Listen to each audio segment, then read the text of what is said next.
terjadi konflik-konflik krisis air apa.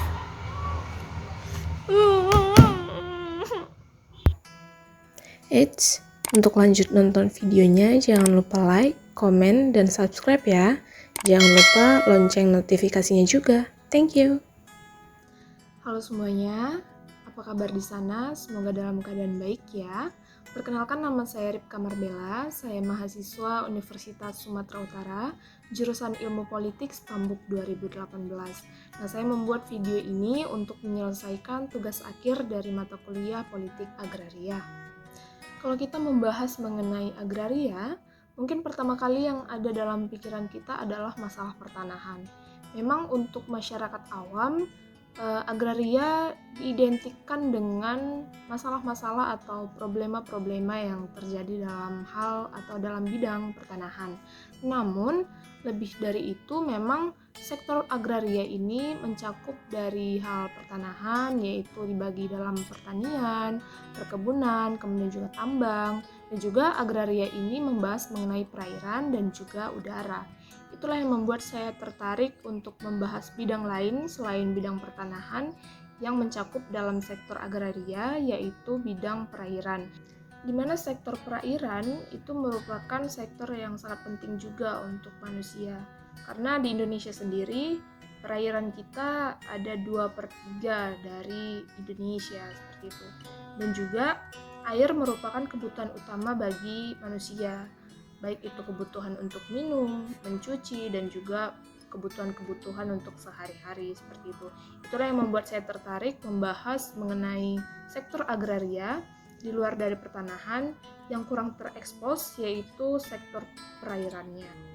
Nah, pada pembahasan kita kali ini, kita akan membahas mengenai perbandingan konflik krisis air yang terjadi di Badung dengan yang terjadi di wilayah Lombok Barat. Nah, pada materi kita kali ini, kita akan mengupas 3 poin penting yang menjabarkan perbandingan krisis air yang terjadi di Badung dengan yang ada di Lombok Barat. Yang pertama, kita akan membahas perbandingan faktor-faktor penyebab terjadinya krisis air yang ada di Badung dengan yang ada di Lombok Barat. Kemudian kita akan membahas konflik-konflik apa saja yang terjadi di Badung dengan yang ada di Lombok Barat karena adanya krisis air tersebut.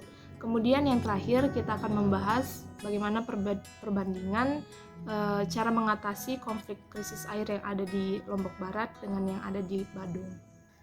Langsung saja, yang pertama yaitu kita akan membahas mengenai faktor penyebab terjadinya krisis air yang ada di Badung. Krisis air di Badung itu dikarenakan Badung merupakan sebuah kabupaten yang terdapat di wilayah Bali, di mana memang Bali merupakan destinasi wisata terbesar yang ada di Indonesia. Pembangunan akomodasi pariwisata, khususnya hotel berbintang yang pesat di kawasan Badung, itu menyebabkan destinasi dan pusat pembangunan wisata di Bali itu mengalami gejala krisis air bersih. Wilayah yang strategis baik secara geografi, ekonomi maupun sosial budaya membuat suatu kawasan menjadi sasaran investasi dan pembangunan akomodasi pariwisata, termasuk hotel berbintang. Jadi pembangunan akomodasi hotel berbintang itu diikuti oleh besarnya konsumsi air bersih sebagai salah satu sarana penunjang pariwisata. Konsumsi air bersih oleh hotel berbintang dalam jumlah besar inilah yang menimbulkan suatu kompetisi antara hotel berbintang dengan masyarakat lokal, seperti itu. Jadi masyarakat diperkirakan hanya mengkonsumsi air sebesar 183 liter, sementara hotel berbintang diperkirakan mengkonsumsi air sebesar 1.500 sampai 4.500 liter per hari per kamarnya. Nah, oleh karena destinasi pariwisata dan penggunaan air hotel yang sangat besar inilah yang menjadi pengaruh terbesar terjadinya krisis air yang ada di Badung.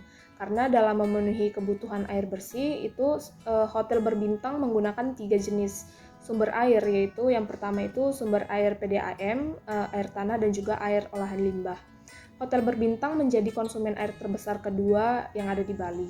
Golongan industri besar termasuk hotel berbintang itu tercatat mengkonsumsi air dari PDAM Tirta Mangutama, Kabupaten Badung itu sebesar lebih dari 302 juta liter pada tahun 2015 dan konsumsi air tanah mencapai lebih dari 12 juta liter per tahunnya. Sementara masyarakat mengonsumsi 8 juta liter air PDAM dan konsumsi air tanah mencapai 7,6 juta liter per tahun. Oleh karena itu, eksploitasi air di kawasan Badung menyebabkan adanya kelebihan pemakaian air tanah yang mencapai 3 juta liter per tahun. Angka tersebut melebihi batas maksimal pemakaian yang hanya sebesar 25,8 liter per tahun. Penggunaan air tanah terbesar berada di kawasan Kecamatan Kuta dan Kuta Selatan. Hal ini disebabkan pertumbuhan akomodasi di kawasan Badung Selatan yang membuat pemakaian air tanah lebih banyak daripada wilayah lain. Nah, karena kita sudah membahas tadi faktor utama terjadinya krisis air bersih yang terjadi di Badung, itu memang karena kecerobohan manusia, karena adanya destinasi pariwisata dan perhotelan yang menggunakan debit air yang besar, sehingga terjadilah krisis air bersih yang ada di Badung. Kemudian kita bandingkan dengan krisis air, faktor terjadinya krisis air yang ada di wilayah Lombok Barat. Kalau tadi di Badung itu karena dilakukan oleh manusia, karena adanya destinasi hotel yang dibangun oleh manusia. Kalau yang terjadi di wilayah Lombok Barat itu karena memang pure terjadi karena bencana alam. Yaitu bencana alam yang saya maksudkan adalah karena kekeringan. Karena di wilayah Lombok Barat itu terjadi kekeringan hebat, dan kekeringan hebat itu menciptakan krisis air yang terjadi di Lombok Barat, sehingga kekeringan itu juga menyebabkan kerusakan pada hutan. Hutan menyerap air lebih sedikit karena memang kekeringan menyebabkan kapasitas air yang lebih minim dibanding sebelumnya, seperti itu. Jadi yang bisa kita lihat di sini adalah perbandingan mencoloknya adalah di wilayah Badung itu dikarenakan destinasi pariwisata yang dibuat oleh manusia sendiri. Kemudian kalau faktor terjadinya krisis air yang terjadi di wilayah Lombok Barat itu memang dikarenakan bencana alam karena kekeringan dan karena ketidakoptimalan dalam penyerapan air yang dilakukan oleh hutan yang ada di Lombok Barat karena kekeringan itu sendiri, seperti itu. Kemudian kita akan memasuki poin yang kedua pembahasan kita kali ini tentang konflik-konflik apa saja sih yang terjadi karena adanya krisis air yang terjadi di Badung dengan yang terjadi di Lombok Barat.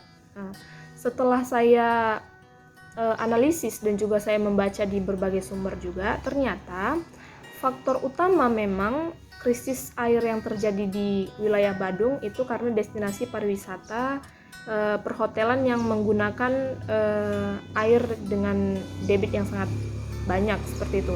Kemudian faktor terjadinya krisis air itu juga ternyata dikarenakan adanya pabrik-pabrik seperti pabrik peternakan ayam, kemudian juga pabrik-pabrik sejenisnya yang membuang limbah ataupun polusi air, kemudian juga polusi udara, yang polusi udara itu juga nantinya bisa mengakibatkan menjadi mengotori air sungai, seperti itu, dan itu juga menyebabkan konflik yang terjadi di antara pemilik pabrik dengan masyarakat karena air limbah yang dibuang itu menyebabkan kekotoran terhadap air yang ada di Badung, seperti itu. Jadi mungkin saya akan menjelaskan beberapa konflik-konflik yang terjadi di Badung karena adanya krisis air oleh faktor-faktor yang sudah saya sebutkan tadi sebelumnya. Jadi konflik krisis air yang terjadi di Badung itu yang pertama pada tahun 2011 pada Subak Krama terjadi kemarahan petani karena polusi yang disebabkan oleh aktivitas pabrik penyembelih ayam, karena petani menemukan irigasi pertaniannya itu dipenuhi oleh sampah-sampah seperti bulu ayam, seperti itu. Kemudian pada tahun 2008 di Tetangga Kerobokan petani cekcok dengan pemilik restoran karena pemilik restoran itu membuang limbah restoran mereka pada saluran pertanian. Kemudian juga konflik yang ketiga terjadi karena air PDAM yang menemukan terjadinya penurunan kualitas air terutama pada bendungan Astuari Badung, karena menurut pekerja sampah di bendungan tersebut rata-rata sampah yang harus dibersihkan itu sekitar 2 truk per hari. Ini juga menyebabkan air bersih itu menjadi tercemar dan krisis air bersih yang terjadi di Badung itu semakin meningkat. Kemudian kita akan membahas konflik yang terjadi di daerah Lombok Barat dikarenakan krisis air tersebut. Konflik yang terjadi di daerah Lombok Barat itu dikarenakan terdampak oleh kekeringan di Lombok Barat yang menyebabkan krisis air di 6 kecamatan yang ada di Lombok Barat seperti itu. 25 desa dengan 16.246 keluarga atau 46.985 jiwa mengalami kesulitan memenuhi kebutuhan air. Karena adanya kemarau panjang dan kekeringan hebat, maka terjadi kerusakan hutan. Sehingga hal ini juga berdampak pada pekerjaan masyarakat Lombok Barat yang mengandalkan hasil hutan. Jadi kerusakan hutan sangat berdampak pada berkurangnya mata air, kemudian juga tangkapan air minim dan otomatis debit air berkurang. Hal ini menyebabkan kesulitan hidup yang terjadi di Lombok Barat sehingga masyarakat di sana menuntut pemerintah untuk peka agar dapat menyelesaikan masalah kekeringan dan penyakit dehidrasi yang terjadi oleh masyarakat setempat karena terjadinya kekurangan air bersih yang ada di Lombok Barat tersebut. Kemudian kita akan membahas poin yang ketiga, yaitu perbandingan cara mengatasi konflik-konflik krisis air yang terjadi antara di daerah Badung dengan yang ada di Lombok Barat. Jadi dalam mengatasi konflik yang terjadi di Badung, sejauh yang saya baca diadakan negosiasi dan juga mediasi antara pihak pemilik pabrik dan juga pihak perhotelan dengan masyarakat lokal maksud saya, dan mereka membayar sedikit ganti rugi untuk pembelian air bersih bagi masyarakat. Kemudian selain negosiasi, penyelesaian yang dilakukan oleh pemerintah yaitu mencanangkan program konservasi air tanah melalui pendekatan ergo-hidroergologi yang rencananya dilakukan dengan roadmap sampai tahun 2028. Hal ini merupakan salah satu konsep pengelolaan air terpadu untuk mengatasi krisis air yang ada di Badung. Pemerintah juga mengatur pemetaan ketersediaan air sehingga kebutuhan air di Badung lebih terperinci pengaturannya, serta kebersihan mata air di Badung lebih diperhatikan untuk meminimalisasi polusi air yang mengotori air di wilayah Badung. Nah, itulah tadi yang menjadi opsi-opsi untuk mengatasi konflik krisis air yang terjadi di Badung. Kemudian kita akan membahas opsi-opsi apa saja yang dilakukan oleh pemerintah ataupun warga setempat untuk mengatasi konflik krisis air yang terjadi di wilayah Lombok Barat. Untuk mengatasi kekeringan yang terjadi di wilayah Lombok Barat, Badan Penanggulangan Bencana Daerah atau BPBD mengusulkan pembangunan embung di setiap desa. Karena embung ini dirasa penting untuk dijadikan cadangan air saat kemarau seperti itu. Jadi air yang tertampung di embung ini bisa untuk keperluan ternak, pertanian, bahkan untuk memenuhi kebutuhan sehari-hari seperti mencuci pakaian dan juga memenuhi kebutuhan hidup seperti minum dan lain sebagainya untuk manusia. Kemudian juga untuk mengatasi konflik krisis air yang terjadi di Lombok Barat, pemerintah membangun 36 embung kecil di Pulau Sumbawa, Lombok Barat, dan juga pemerintah menyediakan anggaran suplai air bersih. Kemudian juga pemerintah menyediakan anggaran untuk pembangunan sumur bor serta pembangunan embung tambahan. Pemerintah setempat juga mengatasi konflik krisis air di Lombok Barat ini dengan mengajak pihak swasta, perusahaan, perbankan, lembaga kemanusiaan, dan juga lembaga-lembaga lainnya untuk membantu penyaluran air bersih. Dan memang bantuan dari lembaga swasta seperti lembaga-lembaga perbankan dan lembaga kemanusiaan tersebut itu cukup membantu mengatasi krisis air bersih yang terjadi di Lombok Barat. Nah, mungkin sekian yang bisa saya sampaikan terkait dengan materi perbandingan antara konflik krisis air yang terjadi di Badung dengan yang terjadi di Lombok Barat. Semoga informasi ini bermanfaat dan sampai bertemu lagi. Sampai jumpa.